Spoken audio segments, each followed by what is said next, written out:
আজি 18 নৱেম্বৰ আমাৰ সকলোৰে হিয়াৰ আমঠু প্ৰাণৰ শিল্পী জুবিন দাৰ জন্মদিন।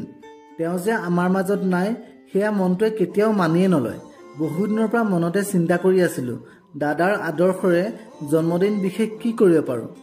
মোৰো সৌভাগ্য হ'ল যে ৰুদ্ৰাক্ষী নামৰ বেচৰকাৰী সংস্থা এটাৰ নিমন্ত্ৰণক্ৰমে জুবিন দাৰ সোঁৱৰণত আয়োজন কৰা বিনামূলীয়া ৰক্তদান শিবিৰ এটাত অংশগ্ৰহণ কৰাৰ সুবিধা পালো।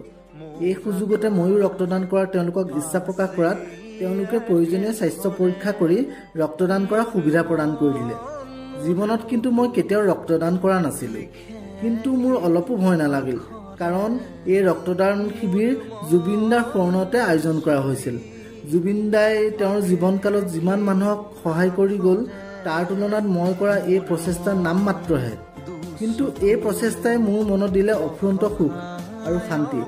কাৰোবাক সহায়ৰ হাত আগবঢ়াব পৰাৰ বাবে মই মনতে পালোঁ অনাবিল আনন্দ। জন্মদিনৰ বহুত বহুত শুভেচ্ছা জনালোঁ জুবিন দা। জয় জুবিন দা, জুবিন দা।